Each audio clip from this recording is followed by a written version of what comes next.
Kabaddi, cricket లాంటి ఆటలు ఆడుతున్నప్పుడు పొట్టేళ్లు ఎద్దుల దాడికి గురైనప్పుడు వృషణాలకు గాయాలు కావడం, ఆపై కొంతకాలం పాటు నొప్పితో బాధపడడం మగవారిలో చాలా మందికి అనుభవమే.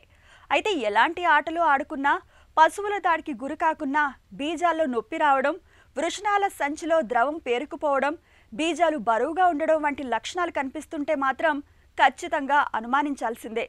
ఎందుకంటే ఇలాంటి బాధల వెనుక ఒక్కోసారి ప్రమాదకరమైన క్యాన్సర్ కారణంగా ఉండే అవకాశం ఉంటుంది. బీజాల్లో క్యాన్సర్కు కారణాలు, పరిష్కార మార్గాల గురించి ఇప్పుడు తెలుసుకుందాం. సహజంగా 15 నుండి 35 సంవత్సరాలు గల మగవారిలో వృషణాలు లేదా టెస్టిక్యులర్ క్యాన్సర్ యొక్క ముప్పు అనేది ఈ మధ్యకాలంలో మనం ఎక్కువగా చూస్తున్నామండి. ఈ టెస్టిక్యులర్ క్యాన్సర్లో వివిధ రకాలు అనేవి ఉంటాయి. అతి ముఖ్యంగా జర్మ్ సెల్ ట్యూమర్ అనే ఒక రకమైన టెస్టిక్యులర్ క్యాన్సర్ని మనం ఎక్కువగా చూస్తూ ఉంటాము. దీన్ని మళ్ళీ సెమైనోమాటస్ లేక నాన్ సెమైనోమాటస్ జర్మ్ సెల్ ట్యూమర్ కింద మళ్ళీ మనం విభజించుకోవచ్చు. ఇంతేకాకుండా సెక్స్ కార్డ్ స్ట్రోమల్ ట్యూమర్లను కూడా మనం చూస్తూ ఉంటాం.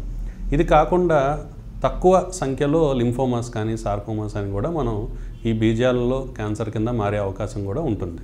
దీనికి ముఖ్య వైద్యము, జబ్బు నిర్ధారణ కూడా మనం ఆపరేషన్ పద్ధతి ద్వారానే చేస్తాం. దాన్ని ఏమంటామంటే కనుక రాడికల్ హై ఇంగ్వెనల్ ఆర్కియెక్టమీ.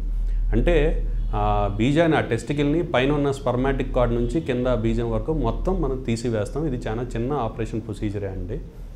సో ఈ ఆపరేషన్ చేయటం ద్వారా మనకి 2 విధాల మనకి మేలే జరుగుతుంది. ఒకటి ఏంటంటే లోపల ఉన్న జబ్బుని తీసివేస్తున్నాము, రెండోది జబ్బు నిర్ధారణ కూడా చేసుకుంటాము. ఆ టెస్టికల్స్లో ఏ రకమైన క్యాన్సర్ ఉంది అనేది కూడా మనం తెలుసుకోవడానికి అవకాశం ఉంటుంది. కాబట్టి ఎప్పుడైతే మనకి బీజాల్లో క్యాన్సర్ ఉందని అనుమానం ఉంది, మనకి ఒక స్కానింగ్ ద్వారా మనకి ఒక నిర్దిష్టమైన అవగాహనకు వచ్చామో తప్పనిసరిగా మనం హై ఇంగ్వెనల్ ఆర్కియెక్టమీ అనే ఆపరేషన్ పద్ధతి ద్వారా దీన్ని నయం చేసుకుంటా నిర్ధారణ కూడా చేసుకోవాలి.